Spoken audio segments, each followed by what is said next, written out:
Hello बच्चों, let's read the following question. A vertical bar magnet is dropped from the position on the axis of a fixed metallic coil as shown in figure 1. Question में figure 1 दिया गया है जिसमें क्या है एक coil जो है वो fixed है उस पे एक magnet ये south pole है ये north pole है drop किया.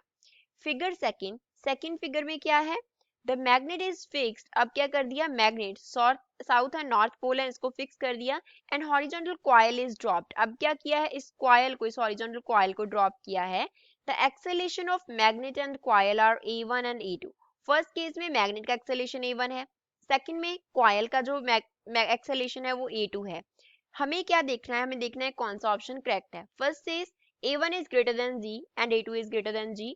Second, A1 is greater than G but A2 is less than G. Third, A1 is less than G and A2 is less than G. Fourth, A1 is less than G and A2 is greater than G. First of all, we will talk about the key concept of the question. इस question में use key concept क्या है? तो इस question पे apply होगा Lenz's law. According to Lenz's law, जब magnetic flux change होता है तो EMF induce होता है.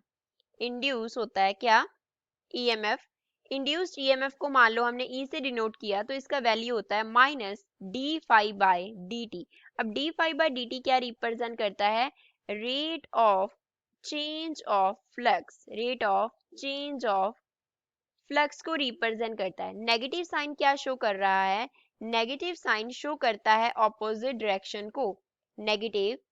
साइन शो करता है कि जो इंड्यूस्ड ईएमएफ ई होगा वो क्या करेगा अपोज करेगा फ्लक्स के चेंज को अपोज करेगा किसे चेंज ऑफ फ्लक्स को मींस डेल्टा फाई को चेंज को अपोज करेगा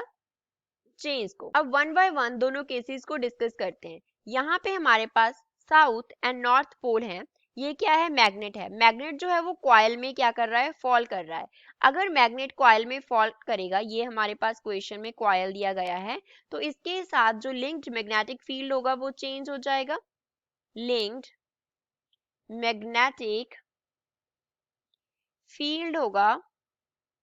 वो क्या होगा चेंज होगा क्योंकि जैसे जैसे मैग्नेट जो है वो कॉइल की तरफ आएगा तो मैग्नेटिक फील्ड क्या होगा इंक्रीज होगा चेंज होने का रीजन क्या है कि मैग्नेटिक फील्ड बी रिप्रेजेंट करता है मैग्नेटिक फील्ड को मैग्नेटिक फील्ड तो मैग्नेटिक फील्ड क्या करेगा इंक्रीज करेगा अब मैग्नेटिक फील्ड इंक्रीज करेगा तो लिंक्ड मैग्नेटिक फ्लक्स क्या करेगा चेंज करेगा अगर लिंक्ड मैग्नेटिक फ्लक्स चेंज हुआ तो कॉइल में क्या हो जाएगा ईएमएफ इंड्यूस हो जाएगा कॉइल में ईएमएफ इंड्यूस हो गया तो वो क्या करेगा चेंज को अपोज करेगा अब चेंज क्या है कि मैग्नेट जो है वो कॉइल में फॉल कर रहा है तो वो क्या करेगा इस मैग्नेट के फॉल को रोकने की कोशिश करेगा तो मतलब फॉल को क्या करेगा अपोज करेगा अगर फॉल को अपोज करेगा तो उसका स्पीड क्या हो जाएगा इस मैग्नेट का डिक्रीज हो जाएगा इस मैग्नेट का जो स्पीड है वो क्या हो जाएगा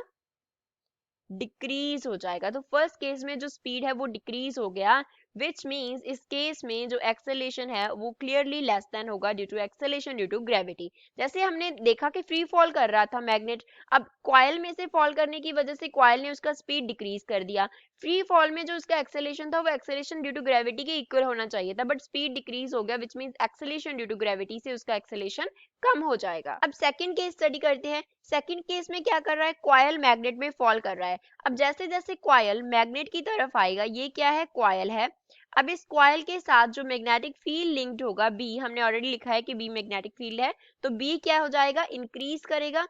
बी इंक्रीज करेगा बी इंक्रीज करेगा दैट मीन्स जो लिंक्ड मैग्नेटिक फ्लक्स है वो चेंज होगा लिंक्ड मैग्नेटिक